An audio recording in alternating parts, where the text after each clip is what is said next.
Thobal District ki Wangjing Kaitel da khun sangliba ima ivel singna ngasi ayu anganba pung mari makhairom tarakpada more da leiriba Kuki singna sizinanaba medical drugs kaya puduna satlamani haiba maiti pangal manga makoina tonglakpa alto car ama amadi swift car amaga konana pagatlure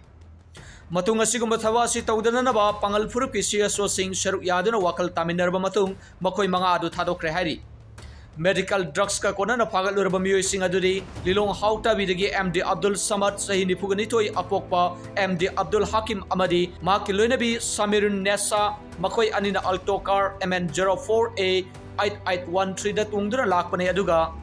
Kekman GP ki manung sanba kaibung dagi MD Firoz Khan sahi yangkai apokpa laikhiraba Abdul Manan mahaki loinabi Samila Begum amadi MD Umar apokpa laikhiraba Zahiruddin makoi ahumna swift car MN06LB 6670 da tongduna lakpani hairi thodo dagi matangda khun sangbada yaubi ait sawba kaubunupi amana phongdorakpada makoi manga na tonglakpa gari adu chingnaba leibadagi khun sangliba ima sing aduna khamduna yengmada yamlaba cartoon box taraga mangarom oigadaba hidak sing adu lona hatuna Puramba du thengnabane makoina haidorakpagi matungina hidak sing adu morerom da leiriba Kuki singna sizinanaba pubane haiba kanglakpane Hojek tholiba kanglup ki irang asina maitai sing pokning wakhal yamna nungaitriba matam asida asigumlaba aron athup manba karbar asi tawbigano handaki oinadi pangal furup ki CSO lusingba yauna wakhal taminerba matung makoigi car ani asi tha ani sis tawduna thamba amadi purakliba hirak sing adubuna relief camp sing de yenthokiba haibo wafam de yanaduna makoiba asoi ngam yauduna thadokle asigumba pamdaba karbar si matung tarakpada taroklabadi community ki khenaba thidana miyamna piba chairakta masa masana dait pujaba haiba wafam da yanare haina phongdolaki haiba gari amasung moi masa singse minung siba ka loina na ngasi ki hongsida sinrak chung yawi banina muslim sinau ku sibigi ni ngamani makada koina makoi koi thago pa na koi ka siyana ba si ji koi amma ka moi yana na koi sinana koi thago ayam yana ba kita mata kita mata jo koi matung da su tawbigi loina koi ki muslim sinau ma kai da su koi thamjari masi koi khatagi nate mane puda lai ba koi mai tai sing khatagi koi ning kha tamna be nate san koi saminari ba koi na bak chinna loina ba che nungai minaji arau minaji haibagi tamakta sigumba awana ta ba se koi ki mayuk na ba da charu ya biu hai da ai ki mai kai de ki koi mai na pai bi koi mayam siki mai kai de ki amuka na so koi muslim sinau sinda amuka na so api wakhal taminaba aduda saruk yakiba anjuman gi secretary Maulana Habibulana phongdorakpada ngasi Wangjing SK Laikai YBA club ta miyam punna phaminaduna yanari bo wafam sing ase anjuman amadi amokko adina su saugalai Kanglup ki irang asina maram oiraga Manipur gi kasin koya singya tambya punamakta miyam punamak kham thengna wanaraba matam asida masagi khudong chaba khara khaki khanduna lalon itik tawriba maitai pangal singna miyam ni yadaba palam sing karbar tawba tokpiro makata na miyam ni yadaba mongda karbar asi adumak chatharak labadi maduda thokpa apapatagi daite punamak masa masana pujagadabani anjuman amadi amokokna makoi gi damakta daite amata loroi haina phongdoraki Wangjing SK Laikai YBA club ta asi anjuman amati amuko Laikai sigi marai paibi maibel singa famin naraga object Manipur da kangdu leita draba yamna wa naraba ha ha ka naraba talaga sida kugi pangal maitai pangal singi laktagi yoi khara koi